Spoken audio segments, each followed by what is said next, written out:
Welcome to Rants TV. Hi guys, nandito po tayo ngayon sa Marikina River. Please samahan niyo po akong mag-update dito sa ongoing construction ng flood control project. At ayan na po sa harapan natin. Dito po tayo mismo sa Industrial Valley, Marikina segment. At yung sa tapat naman po natin ay Barangay Santolan, Pasig City segment. Ito po yung update natin today, January 28, 2026. Diyan naman po sa tapat natin ay Barangay Libis in Quezon City.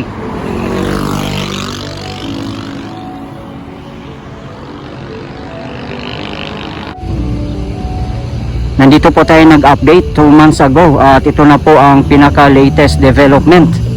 Ang laki na rin po ng pinagbago.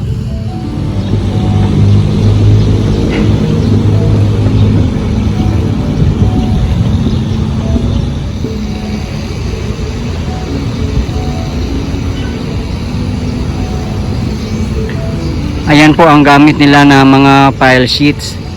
Meron na pong kasamang I-beam. Ayan o, makikita po natin dito. Sa mga hindi po nakakaalam, ang project na po na to ay joint venture ng mga Japanese construction firms tulad ng Toyo Construction Company Limited and Shimizu Corporation. Funded naman po ito ng Japan International Cooperation Agency or JICA. Ganyan po kakapal at katibay yung river wall, yung nakalubog po mismo sa ilog. Ayan po, tagtad pa po ng bakal sa taas at meron pang mga pile sheets.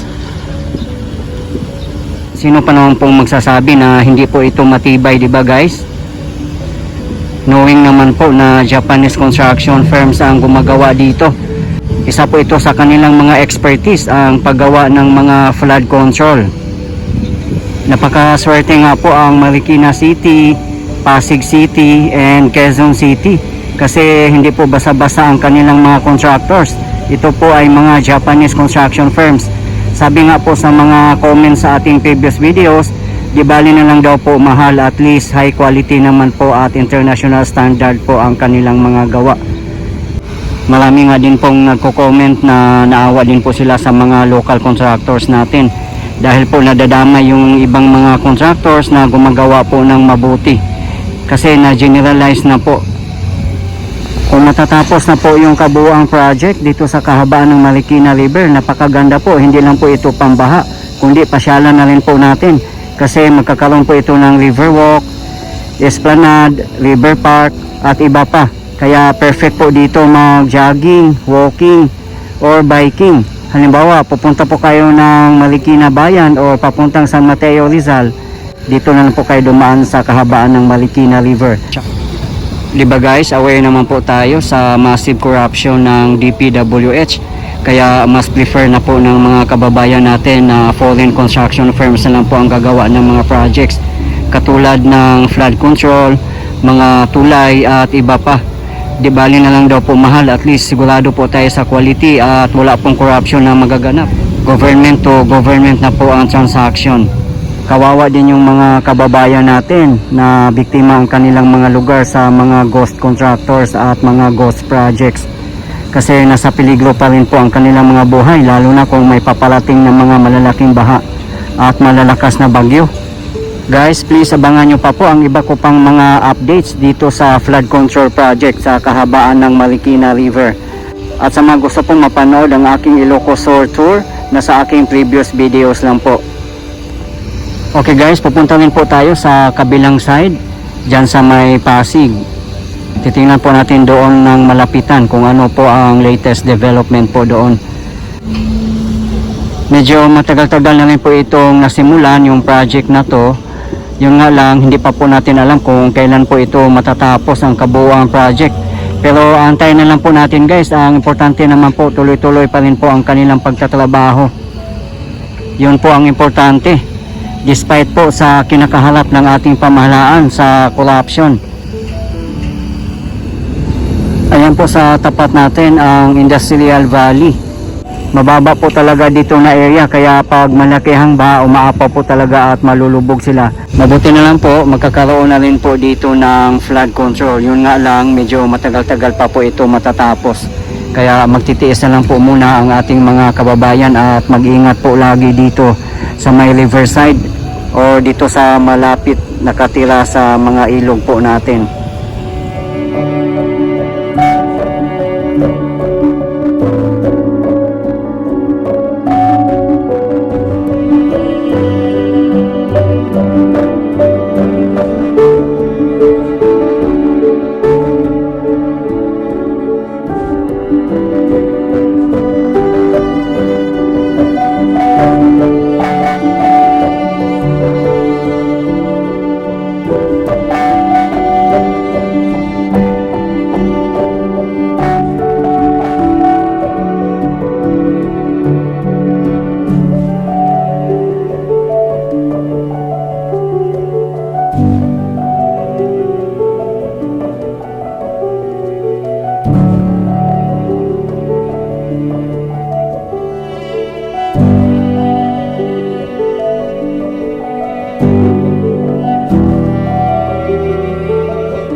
Ayan po ang gamit nila ng mga pile sheets. At ang hahaba po at may kasama na pong I-beam kaya napakatibay po talaga.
po talaga natin dito na kumpleto sa equipments at mga machineries ang Japanese construction firms.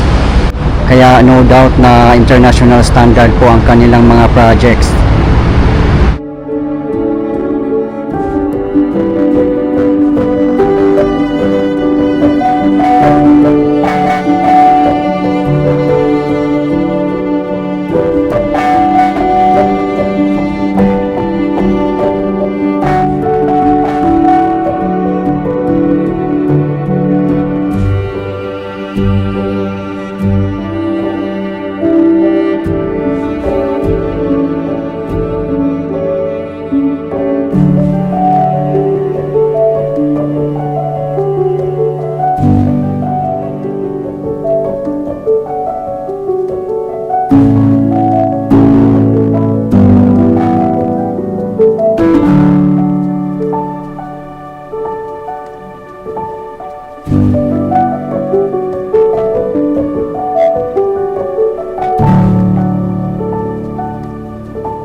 Yan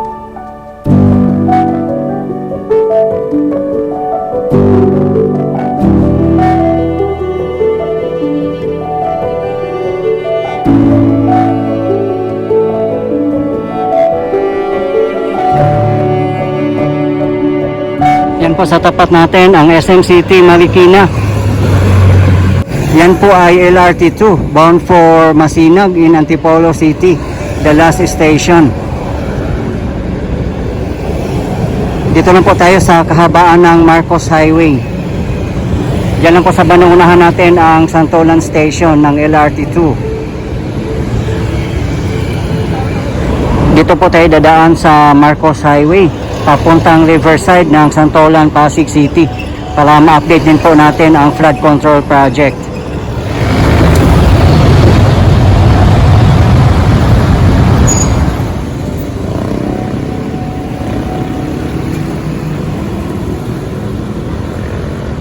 Guys, dito na po tayo sa kabila, sa side ng Pasig City.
Makikita po talaga natin dito na napakatibay ang gawa ng mga Japanese contractors.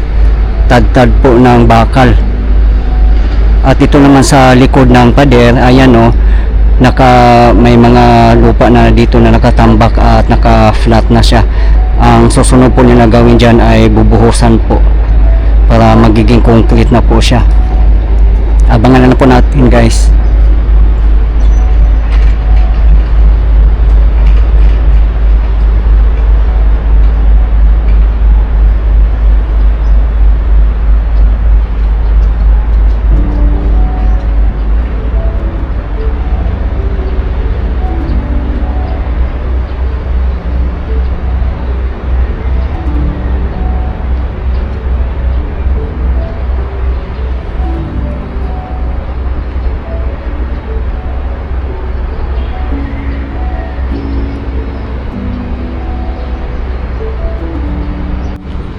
Mapapansin po natin dito na walang mga workers gumagawa dahil po ay lunch break.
guys, maraming salamat po sa patuloy niyong suporta at panonood ng aking mga videos. I really appreciate po. At hindi po ako magsasawang i-update kayo, lalong-lalo na po sa mga government infrastructures. Mabuhay ang Pilipinas. Okay guys, thank you for watching and keep safe everyone.